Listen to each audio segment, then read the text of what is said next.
राधे राधे दोस्तों। आज हम आपको सुनाएंगे एक चोर और साधु की कहानी। अगर आप हमारे चैनल पर नए हैं तो प्लीज हमारे चैनल को सब्सक्राइब करें, वीडियो को लाइक करें और शेयर करें। बहुत समय पहले की बात है।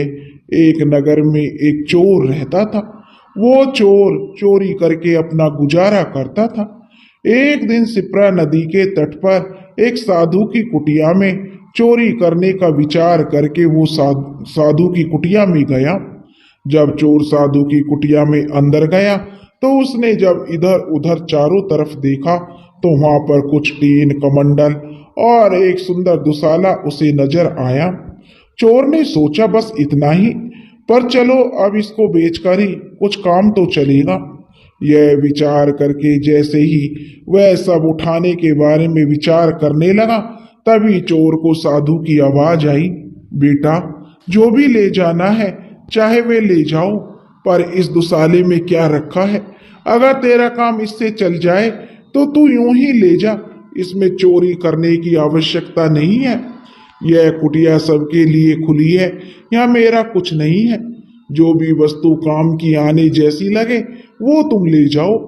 साधु की बात सुनकर वह चोर चकित रह गया। यह कैसे साधु है? मेरे मन की बात इस साधु ने कैसे जान ली? हो ना हो यह कोई साधारण व्यक्ति नहीं है, कोई बहुत ही पहुंचे हुए महात्मा है। अब वह चोर जो साधु के चरणों में बैठ गया और उस साधु महात्मा से माफी मांगने लगा। साधु महात्मा चोर की जो माफी याचना पर बेहद प्रसन्न हुए। साधु ने कहा, बेटा मैं तुझे 4 बातें बताता हूं, अगर तू उन पर चलेगा और जीवन में उनका अनुसरण करेगा तो तेरा कभी भी कुछ नहीं बिगड़ेगा। इसलिए तू ध्यान से सुनना और इन 4 बातों को अपने जीवन में धारण कर लेना। चोर ने कहा, बाबा मुझे वह 4 बातें बताओ, मैं ध्यान से सुनूंगा और उन्हें अपने जीवन में धारण करूंगा। साधु बोला, पहली बात, नंबर 1 हमेशा सत्य बोलना। दूसरी बात, नंबर 2 कि जिसके घर का नमक खाओ उसके साथ कभी विश्वासघात मत करना।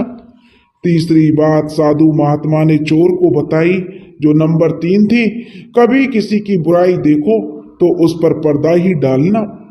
चौथी बात नंबर 4, यदि रास्ते में कहीं हरि कीर्तन हो रहा हो तो थोड़ी देर वहां जरूर रुक जाना। महात्मा जी की 4 बातें सुनकर चोर ने उनको चारों बातों को मन में दोहराया और उन्हें याद कर लिया और वह वहां से चल पड़ा। अब कुछ ही दिन बीते थे कि वह चोर फिर चोरी करने की नीयत से आधी रात के समय अपने घर से निकल पड़ा। संयोग से उसी दिन नगर का राजा भी अपना भेष बदलकर प्रजा का हालचाल जानने के लिए घूम रहा था। राजा ने उस लड़के को देखा तो जो चोर था, तो राजा ने उसे अपने पास बुलाया और उससे पूछा कि तुम आधी रात के समय यहाँ क्या कर रहे थे? पहले तो लड़का यह सुनकर घबरा गया, लेकिन उसे एकाएक साधु की बात याद आ गई कि झूठ कभी मत बोलना। लड़का बोला कि मैं चोर हूं और चोरी करना मेरा काम है। राजा भी उसकी बात सुनकर हैरान रह गया। राजा ने सोचा, यह कैसा अजनबी है जो अपने मुंह से कबूल कर रहा है कि मैं चोर हूं? क्या इसने अपनी जान की परवाह नहीं है इसे? राजा ने फिर उससे पूछा, तुम कौन हो? लड़के ने फिर उत्तर दिया कि बता तो रहा हूं, मैं चोर हूं और चोरी करने के इरादे से ही घूम रहा हूं। राजा लड़के की सच्चाई से बहुत प्रभावित हुआ। अब राजा ने सोचा, क्यों ना इस चोर को आजमाना चाहिए कि वास्तव में यह क्या है। राजा ने कहा, भैया मैं भी एक चोर हूं, 1 से 2 भले। हम चलो, आज मैं तुम्हें एक ऐसी जगह ले चलता हूं जहां हमें खूब सारा धन माल मिलेगा। लड़का नहीं जान पाया था कि वह राजा है और राजा जान गया था कि उसे इस चोर को आजमाना है। इतना कहकर राजा उस चोर लड़के को अपने ही एक घर में ले गया और अंदर लाकर जो सामान के बक्से देने लगा। लड़का उन सामान को इकट्ठा करने में जुटा था। अचानक उस एक बक्से में से वहां कुछ भोजन और पकवान नजर आ गए। वह भूखा भी था तो उसने तुरंत खा लिया। उसके बाद एक नमक की डली पर उसकी नजर पड़ी, जिसे वह मिश्री समझकर खा गया। लेकिन जैसे ही वह खारा लगा तो उस लड़के ने उस नमक को थूक दिया। तभी उसे साधु महात्मा की दूसरी बात याद आई। बेटा, जिस घर का नमक खाओ कभी उसका विश्वासघात मत करना। मेरा लड़का अब जो राजा के पास गया और खड़ा होकर कहने लगा कि चलो भाई, अब यहां से जल्दी चलो, हम यहां से कुछ नहीं ले चलेंगे। राजा को चोर की यह बात सुनकर बड़ा अचरज हुआ कि भला एक चोर होकर यह ऐसा क्यों कह रहा है, क्योंकि मैं अब चोर कहने लगा विश्वास नहीं तोड़ूंगा। मैंने यहाँ का अन्न और नमक खा लिया है, अब यह सारा धन तुम्हारा ही है।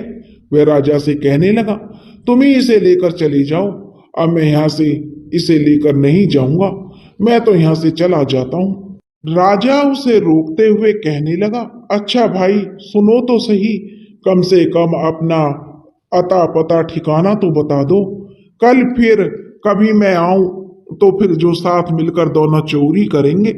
लड़के को भी राजा की यह बात सही लगी। उसने अपना पता बताया और बिना कुछ लिए वह लड़का वहां से जो अपने घर चला गया। राजा तो यह देखकर बड़ा हैरान था उस चोर की ईमानदारी पर कि चोर भी ऐसे होते हैं क्या। प्रातःकाल जैसे ही राजा के महल में दरबार लगा, दूसरे ही दिन राजा ने उस लड़के का पता बताकर अपने सैनिकों को भेजकर उसे अपने दरबार में बुलाया। लड़के ने जब सैनिकों को देखा और राजा का आदेश सुना तो लड़का घबरा गया कि कहीं राजा को पता तो नहीं चल गया कि मैं चोरी करता हूं। अगर चोर सिद्ध हो गया तो आज पता नहीं राजा मुझे क्या दंड देगा। क्या बड़ी मुसीबत आन पड़ी है, यह सोचते विचारते वह लड़का जो सैनिकों के साथ राज दरबार में उपस्थित हो गया। राज दरबार में प्रवेश करते ही जब उस चोर लड़के ने सामने सिंहासन पर बैठे हुए राजा को देखा तो उसे राजा का चेहरा कुछ जाना पहचाना सा लगा। तब राजा ने चोर से कहा कि चोर, हम तुम्हारी सच्चाई और ईमानदारी से बहुत खुश हैं, क्या तुम हमारे यहाँ नौकरी करोगे? अंधा क्या चाहे दो आंखें। लड़के ने हाँ कर ली। फिर क्या था, बस राजा ने उस लड़के को अपनी रानी की सेवा करने में रख दिया। लड़का अब खुशी खुशी अपने दिन काटने लगा था। वह मन लगाकर अपना काम करता था। उधर उसी रानी ने उसी राजा के दीवान का जो उसके साथ उसके अनैतिक संबंध थे, वह रोजाना सबसे छुपकर रात को जो वह दीवान उस रानी के पास आता था और ऐशो आराम करके सुबह होने से पहले वापस लौट जाता था। इस तरह यह कई दिनों से चल रहा था। हालांकि उस लड़के को दीवान की यह हरकत और रानी का आचरण अच्छा नहीं लगा था, लेकिन फिर भी उसने यह बात किसी से नहीं कही। उसने इस बात को सबसे छिपा कर रखा। एक दिन रोज की तरह जब दीवान महल में रानी के पास आया तो उसकी नींद लग गई। वे दोनों बाहर झूले पर ही सो रहे थे, यहाँ तक कि सुबह होने वाली थी। जब वह लड़का सुबह रानी के महल में आया और उसने दोनों को देखा तो एकदम से मुंह फेर लिया। उसको महात्मा की जो तीसरी बात याद आ गई कि बेटा, किसी की बुराई देखो तो उस पर पर्दा डाल दो। उसने जल्दी से अपने कमर का दुपट्टा खोलकर झूले पर सो रही रानी और दीवान पर डाल दिया, जिससे कि कोई उन्हें देख न सके, और वहां से दरवाजा बंद करके चला गया। सुबह हुई तो इतना उजाला देखकर रानी और दीवान बुरी तरह घबरा गए। अपने ऊपर दुपट्टा देखा तो वे और ज्यादा घबरा गए और बड़ी सोच और चिंता में वो पड़ गए। यह दुपट्टा, अरे यह तो उस लड़के का है, रानी कहने लगी, जिसे राजा ने मेरी सेवा में भेज रखा है। दीवान बोला, ओ। तब उन्होंने सोचा अपनी बात जरूर यह लड़का जो जान गया है, यह जरूर किसी दिन हमको जो मरवा देगा, हमारा जो राज खोल देगा। और इसने अगर राजा से सब कह दिया तो फिर अपना तो काम ही निपट गया। जैसे भी हो, हमें इस संकट को टालना चाहिए। जब दूसरे दिन दीवान आया तो उससे सलाह करके रानी ने राजा से लड़के के खिलाफ उल्टी सीधी बातें की। राजा को लड़के के खिलाफ भड़का दिया और उसे अपने पास से हटवा दिया।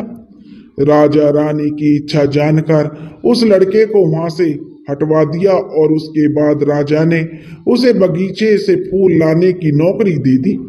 लड़का तो वह काम कर कर भी खुश था। रानी और दीवान को इतने पर भी संतोष नहीं था।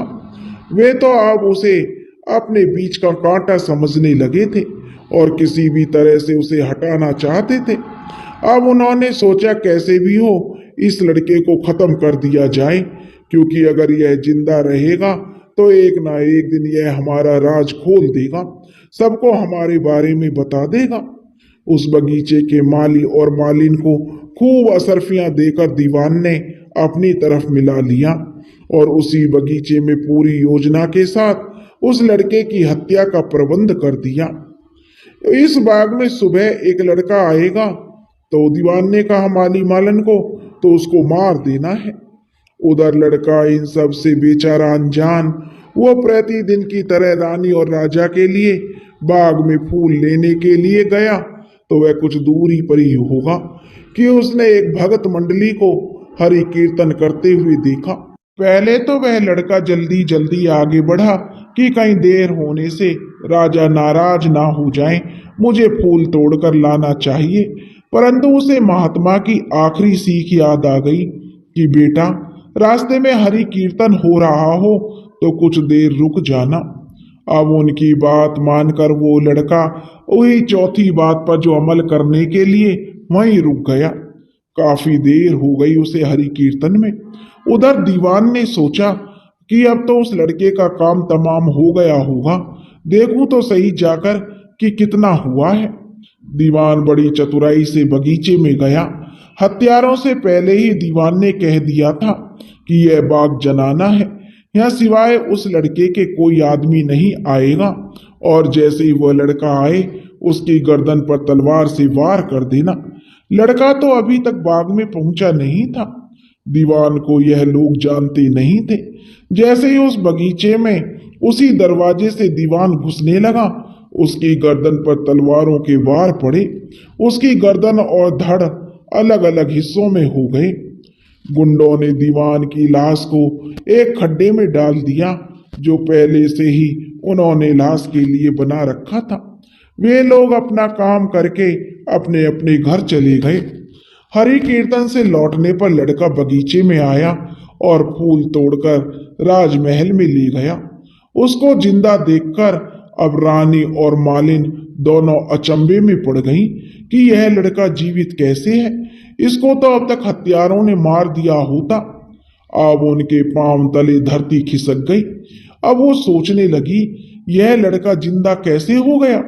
बाद में तलाश करने पर उन्हें पता लग गया कि दीवान की हत्या हो गई है और लड़का बाल बाल बच गया है। अब रानी और मालिन ने मिलकर फिर से षड्यंत्र रचा और उस दीवान की हत्या का आरोप उस लड़के पर लगा दिया। राजा ने लड़के को बुलाया और उससे दीवान के मरने का कारण पूछा। राजा जानता था कि वह लड़का झूठ नहीं बोलेगा। लड़के ने अभिज्ञता प्रकट की और कहा कि राजन, मुझे कुछ पता नहीं, शायद उसकी जानकारी मालिन को होगी। राजा ने उस बाग में रहने वाली मालिन को बुलाया और सख्ती से पूछा तो उस मालिन ने राजा के डर और सजा के कारण कि अब उसे जो सजा मिलेगी तो सारा रहस्य खोल दिया। उसने डर के मारे शुरू से लेकर आखिर तक की सारी कहानी बता दी। राजा ने दुष्चरित्र रानी को मरवा दिया और खुश होकर लड़के को दीवान के पद पर बैठा दिया। इस तरह से साधु की 4 महत्वपूर्ण बातों पर चलकर एक चोर लड़का अपनी ईमानदारी सच्चाई से एक बड़े राज्य का दीवान और राजा का विश्वास पात्र मंत्री बन गया था। दोस्तों, अगर आपको यह कहानी पसंद आई हो तो प्लीज हमारे चैनल को सब्सक्राइब करें, वीडियो को लाइक करें और शेयर करें। राधे राधे।